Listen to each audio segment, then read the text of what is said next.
கூட இருக்கிறவங்கலாம் ஃப்ரெண்ட்ஸ்லாம் சொல்லியிருக்காங்க, மச்சான் நீ வந்து சினிமாக்கு போடா, இல்லைன்னா நீ விஜேவா போடா, இன்னைக்கு வந்து யூடியூப் நல்லா டெவலப் ஆயிடுச்சு, நீ விஜேவா போனேன்னா உனக்கு நல்ல வாய்ப்பு கிடைக்கும் அப்படின்னு சொல்லி சிபாரிசு பண்ணி அனுப்பிச்சிருக்காங்க.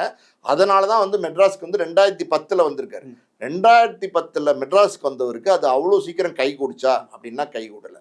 பல போராட்டங்கள், அதாவது 1, 2 கிடையாது. வால்போ சுட்டுறது, இது எப்படி சொல்றது, ஆரம்பத்துல சொன்ன மாதிரி எல்லாமே அவரே பேட்டிகள்ல சொல்லியிருக்காரு. என்ன சொல்லியிருக்காருன்னா, இன்னைக்கு இவ்வளவு பெரிய உயரத்துல இருக்கிற விஜே சித்து சாய்பாபா கோயில்ல போடுற சாம்பார் சாதம் வாங்கி தான் மத்தியானம் வயிற்றே நிரப்பிப்பாராம். இப்படி வந்து கஷ்டங்களை எல்லாம் வந்து தாண்டி இருக்காங்க. அவர் வந்து வால் போஸ்ட் ஒட்டுற வேலையெல்லாம் கூட பண்ணியிருக்காரு. ஆரம்பத்துல நைட் 2:30 மணி 1 மணிக்கெல்லாம் வால் போஸ்ட்லாம் ஒட்டியிருக்காரு. இந்த பசை எடுத்து அந்த வால் போஸ்ட் ஒட்டுறது இருக்குல்ல, அது சாதாரணமான விஷயம் இல்லை. அது ஒட்டுறவங்களுக்கு தான் தெரியும்.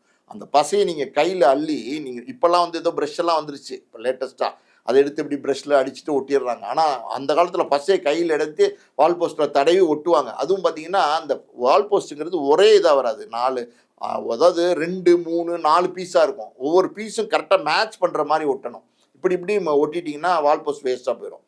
இந்த மாதிரிலாம் வேலை பார்த்த விஜே சித்து இன்னைக்கு இவ்வளோ பெரிய இடத்துக்கு வந்திருக்கிறாரு. இன்னைக்கு அவருடைய பர்த்டேக்கு அவருடைய எப்படி ஃபேன்ஸ் வந்து வால் போஸ்ட் விட்டுறாங்க. அவருடைய டேட்டோ வந்து கையிலலாம் நிறைய பேர் வந்து லட்சக்கணக்கான மக்கள் வந்து விஜே சித்துவோட டேட்டோ வந்து கையில எல்லாம் போட்டுட்டு இருக்காங்க. இதெல்லாம் எப்படி சாத்தியம்னு நினைக்கிறீங்க? ஒருத்தன் வந்து ஒரு என்ன இலக்குன்னு நினைக்கிறானோ அந்த இலக்கை நோக்கி ஓடிக்கிட்டே இருந்தா அந்த வெற்றி சாத்தியமாகும்.